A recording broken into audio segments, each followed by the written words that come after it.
Well, we're so happy to be here. And we're also streaming this whole presentation on Instagram too. So welcome to all of the people that are following us on Instagram and watching us present. It's valuable to everyone around. So yeah. All right. Okay. Well, hi, everybody. Welcome. Yeah, welcome. We are Heather and Kevin Fritz and Troy, and we're Fritz Tiny Homes. We build tiny homes in our facility here in Devon, Alberta, Canada, where today the wind chill is minus 41 Fahrenheit. And so we truly do know how to build tiny homes for all climates. In the summer, we can get a bit of a stretch where it's plus 35, and then we have weeks where it'll dip down into these Plus 35 Celsius, plus just for 35 clarification. Celsius. Yeah, I got to get that. Being Canadian and all. Yeah. But we'll touch base later on how we build our homes so resiliently for all climates.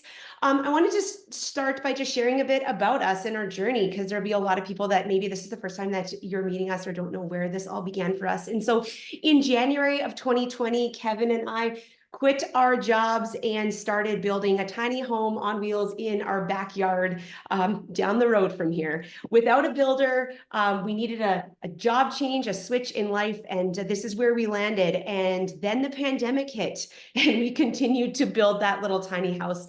Our first home was called the Fritz, and the neat thing about it is it won Tiny House of the Year in 2020, and then it was recognized and featured in Dwell magazine, and that really put us on the map and was all of the affirmation we needed as builders just to continue on the journey and take the next step as early entrepreneurs.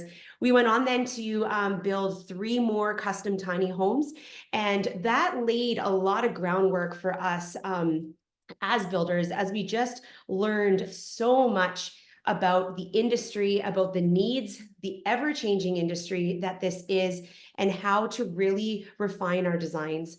And so last year, as a company, we really turned and pivoted, and we are no longer a fully custom tiny home builder. We now build really refined tiny home models, and we have 5 of those on our website, with another one to be released this year. And we've really realized that good and timeless design mixed with building efficiently will allow us to get more tiny homes out into the market and to serve more customers. And also, custom tiny homes, let's be honest, they're expensive and they're time consuming when it comes down to certification and every single little thing along the way. And so, yeah, that all ends up falling on the client. And for some people, a custom tiny home is what you're going to need. But for us, we've really found our niche and defined who we are in the building industry. And we truly love what we do. And so, yeah, Kev, why don't you start by sharing some of your philosophy on tiny home designs? Maybe unpack a bit for us all that you've learned and kind of what's influencing where we're headed as builders. Well, like all good things in life, it's been evolving over time. And just to go back to our custom roots, I was publicly, and I've said this publicly too, I was publicly critical of the idea of a set floor plan tiny home. And I just felt there was no way that a set floor plan tiny home can serve a person well enough where there is no room for waste. And that is the truth of living small. There's just no room for waste. There's no room for redundant, they're just waste. Simple as that, right? So I was very critical of the idea of me designing a set floor plan tiny home that would serve people, I guess more than one person. But as we went through and learned and understood the needs of our specific clients and the people we talked with, and just like got to talk with this fantastic community of people, we realized that, real intentional design can actually scratch a lot of itches for a lot of different people. And that was kind of an exciting revelation. We also realized that man is designing a tiny home a lot of work. It just is. It's just a lot of work. Intentional design, which is like how the word we like to use here, intentional design takes a lot of work. It takes a lot of work to get it right and to really squeeze every drop out of a small amount of space. So that is something that we're really passionate about here. So let me describe what I consider intentional design. I would start by saying this. Intentional design is just quite simply having a reason for everything you do. Now, those reasons, our reasons, your reasons, every other builder is going to do it differently. There is more than one good way to build a house. I think that's a pretty obvious statement. But I think that's a really critical statement to make. So we have reasons for doing everything that we do. We have very clear reasons. And that's kind of one of our driving forces, have clear reasons for everything. Those reasons will not be everybody else's reasons.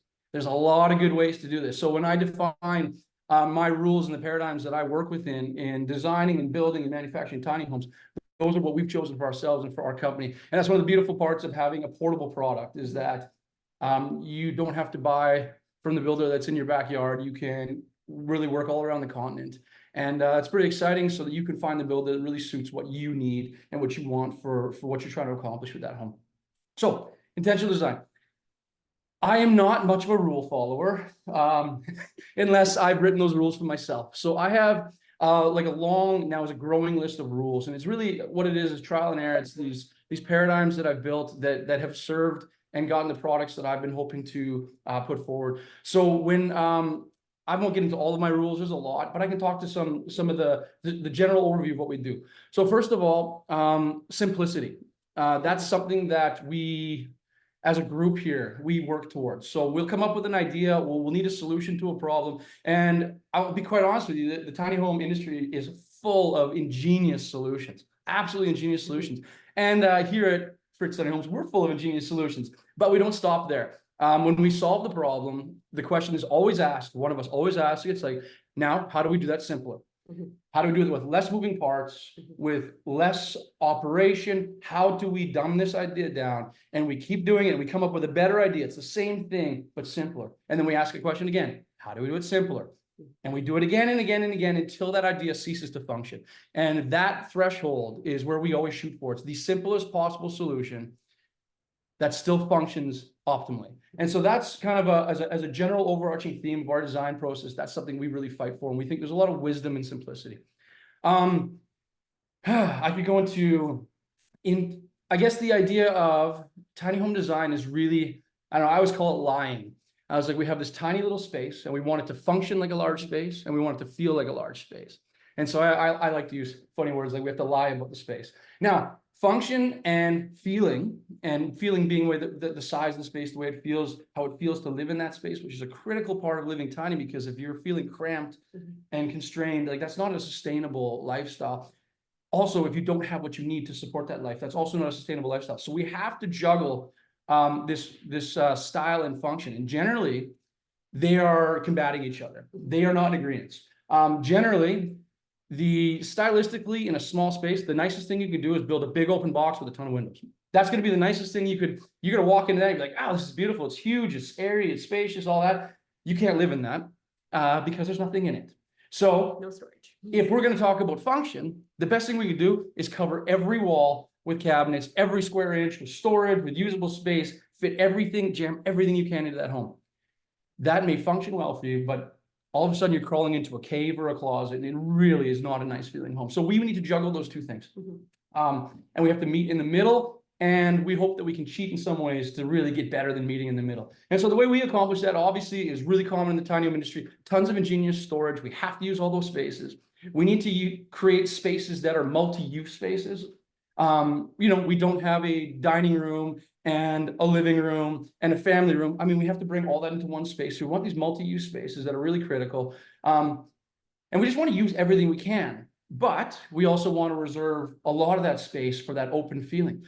Huge windows. We love windows. Everything comes at a cost, and windows come at a cost. They come at a financial cost. They come at an energy use cost, but we believe that those windows are such an incredibly valuable part of our buildings, and the way they bring the outside in, they allow that to spill out, that your life spills out of that tiny space that you're in. So for an example of that, one of our models, I'll start, Halcyon 1 and Halcyon 2, our two most popular models. They come standard in the nose and the tail with two huge 4-foot by 6-foot windows. That's how we started designing, and that's the original. That's ample glass. It's amazing and beautiful. But we also allow our clients, if they want, to blow out the whole front window in glass. That was a part of our inspired by our custom build, the tray hand. We have so many people that are just attracted and wanting full glass. But when you go full glass, you need to have considerations for blinds, your views, privacy, all of those things. But I'll give you an example. We want to keep our pricing as efficient as possible. And so standard 4-foot by 6-foot windows, taking a 4-foot by 6-foot window and blowing it out into a full nose is about $4,300 Canadian. And so we always walk our clients through how is form and function, design and feel intersecting, but also really meeting with your budget, because the last thing as builders that we want is you to sign up for a home that's out of your budget and out of your scope.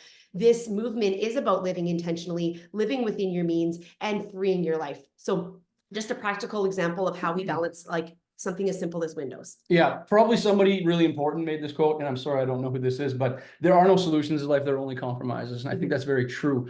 Everything comes at a cost, and you just have to count the cost and decide if it's worth paying or not. And that goes down from, well, if we want to talk physical costs, like hard cash out of your pocket when it comes to a budget item, or if we want to talk about, again, the next rule I'll talk about is we never have overhead cabinetry in our homes. Overhead cabinetry is incredibly valuable from a storage standpoint, but it's incredibly costly from a space standpoint. I always say that we feel space from the waist down, or so I'm sorry, we use space from the waist down and we feel the space from the waist up.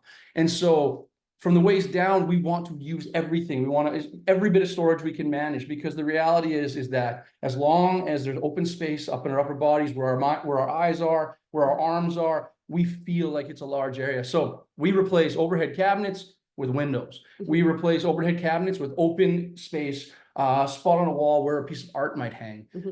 You know, so that's kind of another important rule that we go to. And again, these are our decisions, the way that we have chosen to design our homes and build our homes to satisfy what we believe is the most important and was going to keep, I guess, people sustainably living in these homes. And I mean, by that, I mean, obviously sustainability and energy and a long lasting home, because we do believe we're building legacy homes, like homes that'll outlive us all and they will outlive the owner is the goal. But we also believe that sustainability is not growing sick of this lifestyle, not having to move on and move into a larger home, and not having this be necessarily this tiny season that was fun for a honeymoon period. And then it's like, oh, I cannot do this anymore. We want to create homes where people love those homes and they love living there. And so most people that come and actually get to tour one of our homes in person, when they walk through the doors, I love that first initial feeling. And to see someone walk through the doors and go, the comment is, oh, it's way bigger than I ever could have imagined. Are you sure this is 8.5 feet wide? I swear this is 10. And it's like, no, let's check. This is what this is. But it comes down to those windows and that upper cabinetry not making you feel kind of closed in. But with that, like Kev said, we have fought for every square inch of cabinetry. Our cabinetry, truly, when you open it, it is full. We're not hiding a bunch of other things in those cabinets. We try and give you as much as you need, because we want you to be able to have storage for your hiking gear or your canning supplies or whatever your hobby is in that. Yeah, it's a funny thing. Again, I guess it comes with experience and time served, I guess. When people would first come into our homes, you're nervous, right? When you're a new builder, you're nervous. Like, what are they going to think? What are they going to think? And now it's funny because you just know, you're just waiting for I can't believe how big it feels, because it happens every time. And that to me is a testament to, like, yeah, that purpose, that thing that we're doing, we're doing it for a reason, and is getting the desired result. And so that you hang on to those rules. And if a rule is not serving you, or a process is not serving you, refine it, throw it out, whatever. Just keep figuring out what is going to get you to the end goal that you're trying to manage. We do have some questions. Those questions are going to be answered as we get into a little bit of later. Yeah, we can get into some fancy stuff. We'll get around to windows, guys. Yeah, is the one of question the I'm other looking things at. that we look at in our homes is how dual purpose appliances. So I'll just highlight two of those that we use in our builds. One, we have a microwave hood vent combo, really nice and elongated. It looks really beautiful in the space, draws your eyes. So not only does that function as our hood vent for their range, but it also functions as the microwave if the client wants to have one. So instead of having two things, we have one. Yep, and just to speak on that a little bit, one of the reasons we use this one, again, going into one of my rules, is these homes are long and narrow. We want to accentuate that. We want to keep things flowing. So we try to go for, rather than a standard size microwave that's like a brick sitting on the wall, which kind of like gets in your face, it stops the flow of your sight down the wall. These microwaves are elongated and narrower, and it's shocking how much of a visual difference that makes in the design of those homes. It's kind of, it fits into like kind of this premise and this idea that we use for all of our homes. So another one would be the space that we use for our washer dryer combo. We get a lot of people that want a full washer and a dryer, and in our homes it's really hard to find a space for such a large appliance. And so I remind people that washer dryer combo like fits, it's small, it works, it does, they really do work well. They've come so far from those early days of washer dryer combos. And when you're living small, you don't have tons and tons of laundry. family of anyway. 6, Yeah, you know. yeah. And then one more thing through design too, just another good example of form and function meeting and dual purpose is, I would say, like our custom concrete sink. Kev and one of our local concrete artists, Simon at Phoenix Concrete, they worked together to create a wedged concrete sink. What we did is underneath the sink, you'd have your plumbing stack, but underneath our sink, we wanted to offer full, really deep storage underneath there. So this wedge sink allows for the plumbing to be in the one interior wall in our tiny home with access underneath, opening up that full storage there. So lots of little things, thoughtful design. Honestly, it'd be fun to one day take you through a full tour of a home and show you how every single component, every square inch of that home has thought designed into it. We have a couple of questions. Somebody's asking for images. They can find all of that. All of this can be found on our website, fritztinyhomes.com, or also on our Instagram feed, or our Facebook at Fritz Tiny Homes. Those are two great spaces to really be in touch with us and where we share all of that.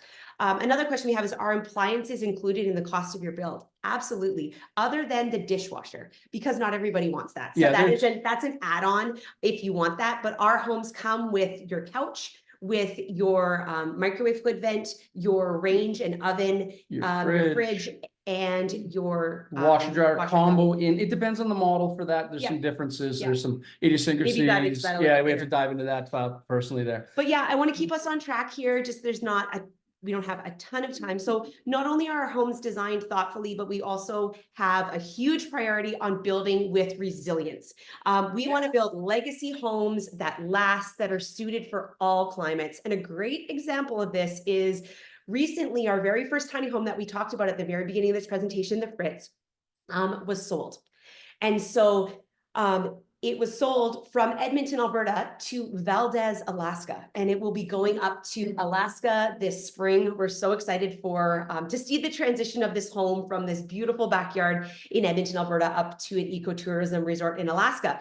But one of the reasons that is possible is because of this building resilience. Yeah, so we build portable homes. Right. I mean, ultimately, we do some modular stuff, which is lesser so, but our tiny homes on wheels or park models, whatever it might be, they're portable. So the reality is that we do not know the future of that home. We just don't know. And so we want to plan for everything, because that gives, again, when we talk about sustainability, when we talk about non-disposable buildings, legacy buildings, the reality is we want those buildings to be able to serve anybody for any purpose around the continent. And so, so we build with just really, I guess, best practice. We always try to apply the best materials with the best practice. We really just have, and I mean, Troy's off in the corner answering questions on the chat, and he's the real nerd here when it comes to our building science. When it comes to our building science. But no, we really are trying to use some of the best products in the best ways to build really resilient homes. And actually, this goes back to the dual use appliances, but all of our homes have hydronic in-floor heating as a standard. So we use an IBC combination boiler. So what that does is it is gas-fired, propane or natural gas, whatever it is, and it runs our hydronic in-floor heating. This is what allows our homes to be in Valdez, Alaska. That same appliance also does our on-demand hot water. So in all of our homes, we have either full-size large showers or tubs, because again, we want these beautiful like spa-like bathrooms. We need a lot of hot water. We can get it. So we have this one appliance. It's a small appliance. It's an incredibly efficient appliance and an incredibly reliable appliance. And it gives us all of that stuff. So we have all of those amenities that you're going to find in a regular standard home in a really small package. So so we use, I mean, the building science, we can get into the details of a bunch of, but I'll just give you a quick overview. So we use the Huberwood zip system. So the zip R system for our walls, zip system on our roof. So what that is it's an exterior sheathing, and it has an isopropyl backing, insulated backing on it. So it creates a thermal break against our studs. So our studs, we use a wood frame construction. Wood is not a great insulator. If you look at a metal roof on a frosty morning, you're going to see all those rafters melted through that frost. And what that is basically the heat from inside coming out of the building through that wood and melting the frost, because wood is a bad insulator. So this Zip-R system allows us to create a thermal break, which stops that cold in or heat out, or vice versa in the summer months. And creates that break. That system also becomes our weather resistant barrier. It's all seam sealed and taped, and it creates an incredibly tight exterior envelope. We use spray foam insulation. Actually, at this conference, the very first year we were in it, I listened to, and I wish I could remember his name, but this California architect, just absolute genius. And he was a real hippie. He was just a really fascinating guy, and he had done everything from yurts and like just a very much environmentally based, whatever. And there was a question asked about spray foam, because spray foam insulation, being a petrol product, can sometimes get a bit of a bad rap. And he said, no, he said, we should absolutely be using petroleum products in our walls. He's like, we should take it out of the tanks of our cars where we get it to the grocery store and back. And we should be putting it in our walls where it serves us the lifetime of that building. He's like, where we will have energy efficiency gains for the entire lifetime of that building. So we use spray foam insulation because it gives us this incredibly efficient exterior envelope on our homes. Windows was asked about. So we have big windows. Windows come at a cost. They come at an energy cost. That is just the fact of life. Everything comes at a cost. But what we do is we use a high quality window. We work with Dustin Windows. We use a high quality window. We use a fiberglass framed window. And that gives us two things. One is that it's a stiffer, stronger product, which allows us to go with bigger windows, more glass, less frame, and it just allows us to go with a bigger window, which is a big part of our design. What it also does, it's also a stronger window, so it serves getting pulled down the highway a little bit better. And the main thing it does for us is that fiberglass windows, they perform better than a standard PVC window, and there's a lot of great PVC windows out there as well. So I wouldn't knock them at all. They're the most common for a reason, but for our reasons, PVC and glass expand and contract at pretty drastically different rates. So whatever kind of energy efficiency rating you're getting on the bench on day one or on year one is going to be quite a bit different than what you're going to get on year 2, 3, 4, 5, all the way up.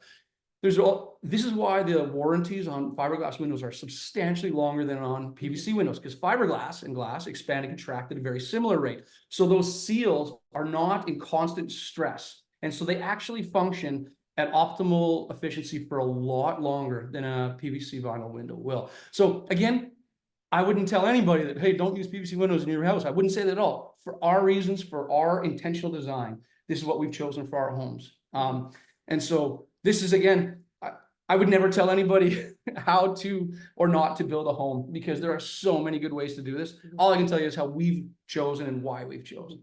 Another thing that we do with our homes is we do all metal siding. That really gives that maintenance-free exterior. And so when you see our models, even the wood print is a metal product, except on Halcyon Luxe, that wood is a thermally treated hemlock. So lots of stuff going Hemlock going to ash. Going to ash. Yeah. What is well, commodities right now are a tough thing to get your hands on. So our answer today might be different tomorrow based on what's available.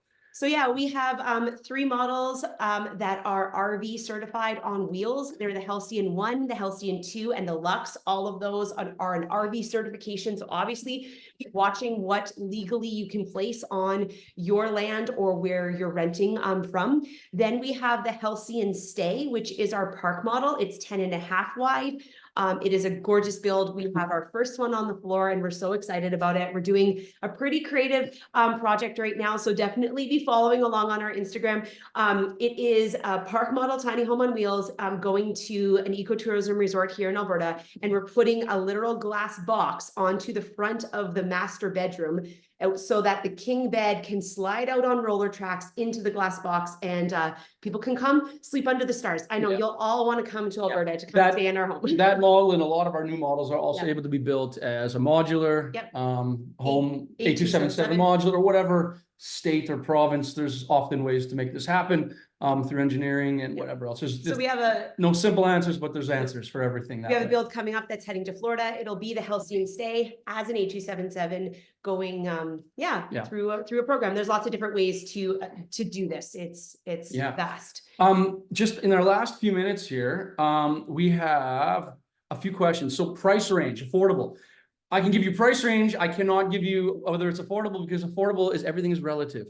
So our homes, I would say, are on. Oh, see that. Our homes, I would say, are on the higher end of typical tiny home price points. You are looking at spending on average. I mean, we have some more cost-effective ones, especially one of the new models coming out, which is a bit of a smaller thing. But you're going to spend between 200 and 250 is a great address. Canadian dollars is a great average. Affordable housing, I always think it's a really deceptive thing to talk about, because affordable compared to what, I guess. A story I like to tell is a house that we put into Maine. We put into Maine. The project was supposed to be a cabin, a summer house for the family. The project was going to start with a 1 point something. Our house was very, very affordable in comparison to that, and they got it about 4 years sooner than that other project would have been. And so, yeah, but the price range there, if you get onto our website, you can kind of find out all the pricing. And we're actually working on a website revamp as we speak to try to clarify a bunch of stuff on there. So stay tuned, and we can get you some really good resources that way. Krista wants to know what you and Troy are going to do as we are, have models and you guys don't have any custom work. Oh, I'll tell you what, it was going to be bored. No, we're not bored. It was something I worried about, to be totally honest with you. Going away, I love that experience of like working one-on-one or with a couple or an individual. I love that experience. I still love it, and I learned so much from it. Now I get to do that. Now I just imagine somebody across the table, and I say, what would this person need in this home? And then I imagine another person is like, does that serve this other person? And so it's a super fun experience. We are constantly refining our designs. Once they hit the floor, I like to say every house we build is the best house we've ever built. And it's the truth. We are constantly in research and development. We are constantly tweaking. We are affecting those designs because we're stubbornly trying to build the best thing that we can manage. And there's been no quitting us for that. So we still get pretty excited with the whole design process. The idea of new models, of pushing the industry, getting into the modular, getting into some new ideas. If you're following along, yeah, stay tuned. It should be a fun time coming up here. We won't be sitting still for any time, that's for sure. And I guess where we put drain pipes really quick. All of our plumbing is inside of the envelope of our home. The insulated envelope. We have nothing on the exterior. Again, there's more details to that, but yet we have no problem with pipes freezing that way. And I guess we have 1 more minute. So why don't we say bye? Thank you all. Yeah. For hanging out with us. Thank you for hanging out with us. Just where you can find us again is on our website, fritztinyhomes.com, on our Instagram, YouTube, TikTok, all the places at Fritz Tiny Homes. Follow along. We deliver North American wide. Coming up next year, we have one build staying in Canada, and the rest of them are heading to the United States. It is such a big market there, and we love sending builds down there. Yeah. We are going to be craning a Halcyon 2 into a backyard in Los Angeles coming up here in February. So we're flying down for that install. It is fully legal in LA to put a tiny house on wheels through their program. And so we're excited to show you that. And then we'll be in a breakout room tonight. Yeah, and we'll be at a breakout room as well if you want to come and ask more specific questions. Awesome. Yeah, thanks you guys so much. It's really cool to hear what you guys got going on and everything, and stoked about it. And also looking forward to the breakout rooms later today with you guys. So awesome. Yeah, right on. Okay. Absolutely. Thanks you guys. Really, really appreciate it. And if you guys, I'm sure you guys have a ton more questions, so make sure you guys tune into the breakout rooms, the builder booth later tonight, and you guys can ask Kevin and Heather all the questions. Heather's you guys' couple name, so that's right. That's right. Awesome, you guys. Well, thank you guys so much. Really, really appreciate it. And I'm gonna work on getting the next presenter on here. But yeah, thanks. Appreciate it, you guys. Thanks, everybody. Bye. See ya. See ya.